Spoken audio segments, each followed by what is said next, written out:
Men who enjoy their solitude are often misunderstood. People assume they are lonely, disconnected, emotionally distant. But that assumption is wrong. A man who enjoys being alone is not avoiding people. He is not broken. He is not antisocial. He has simply learned how to be with himself without running. Most people don't fear being alone. What they fear is what rises to the surface when everything goes quiet.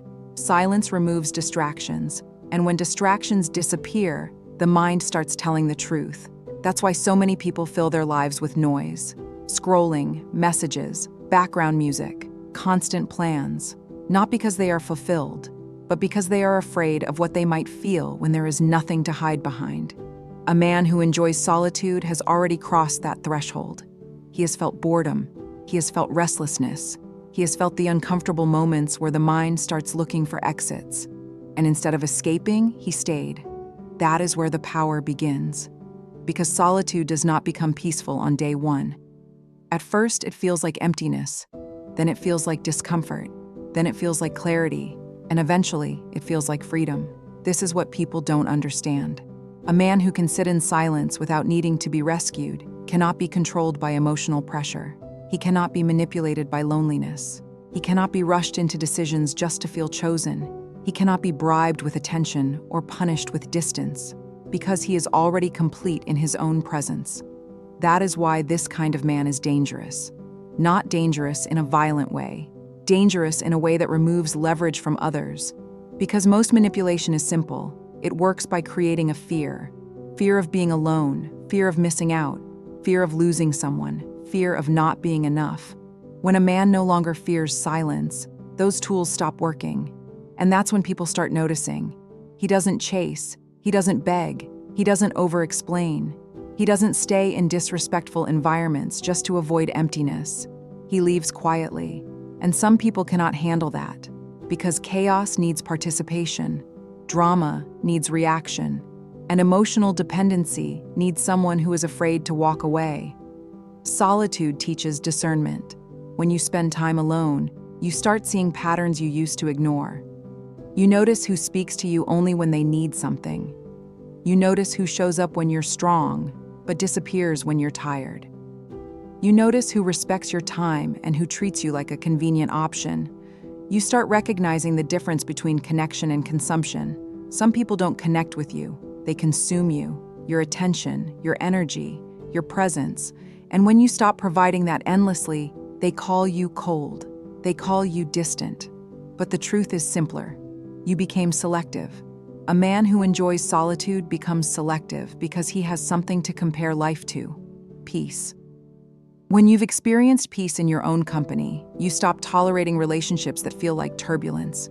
You stop calling chaos passion. You stop calling inconsistency excitement. You stop calling emotional exhaustion love. Solitude does that. It resets your standards, and standards change everything. Because a man with standards doesn't need to announce them. He lives them. He doesn't argue for respect. He moves where respect exists. He doesn't demand clarity. He walks away from confusion. He doesn't try to win attention. He invests attention where it grows. This is where people get it wrong. They think solitude makes a man isolated. But solitude is not isolation. Isolation is avoidance. Isolation is when someone hides because they are afraid of being hurt. Solitude is different. Solitude is intention. Solitude is when you choose quiet because you value your mind. Solitude is when you step back so you can see clearly. Solitude is when you stop reacting and start thinking, and that leads to emotional control. A man who chooses solitude learns how to regulate himself. He learns how to feel anger without acting reckless. He learns how to feel sadness without collapsing. He learns how to feel desire without losing discipline. He learns how to feel rejection without losing dignity. That is not emotional death. That is emotional mastery, and people notice it. Because in a world addicted to reaction, calm is rare. Calm looks like confidence. Calm looks like power. Calm looks like someone who cannot be easily moved. That's why some people feel unsettled around him. They can't read him easily. They can't provoke him quickly. They can't pull him into emotional turbulence. They might try. They might test him. Silence, delay, mixed signals. But this man doesn't panic. Because silence is not new to him. He has sat with himself long enough to know the difference between genuine connection and emotional games. And because of that, his relationships become cleaner, not necessarily easier, cleaner. He stops bonding through struggle. He stops confusing intensity with love. He stops attaching to potential. He chooses what is real, what is consistent, what is respectful. This is the part no one tells you. Solitude is not the absence of love. It is the presence of self-respect.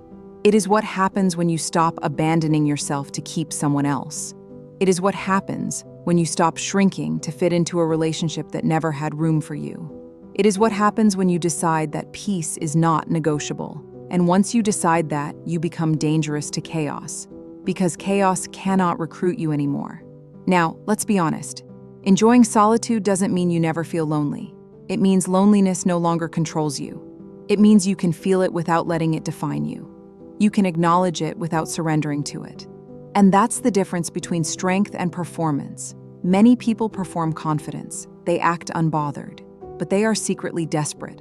Solitude exposes that. Because when you are alone, there is no audience.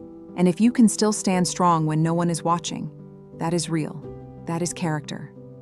Here's what solitude builds, quietly. It builds discipline.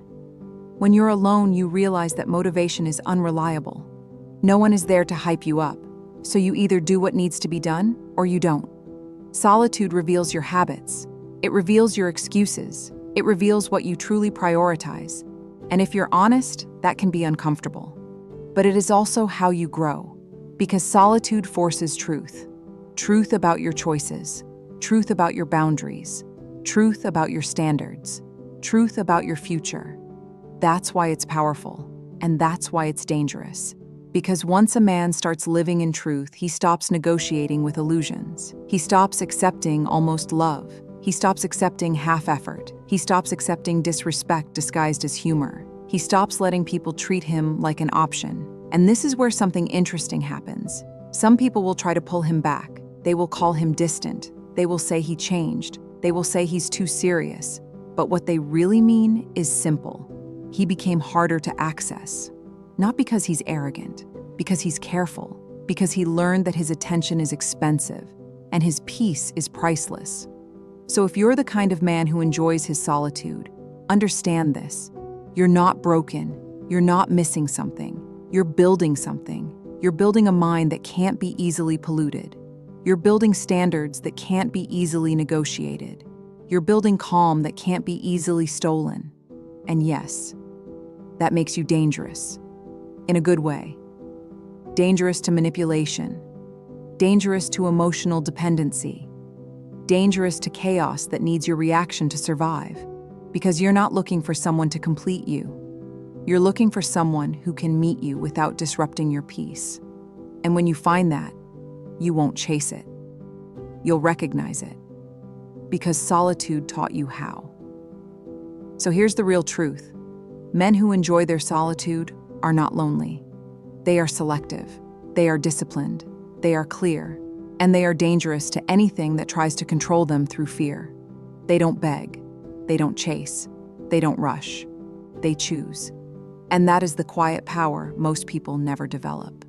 If this message helped you see things more clearly, support the channel, subscribe, so these conversations continue. And if you know someone who needs to hear this, share it with them. Sometimes the right words, at the right moment, can change how someone sees themselves.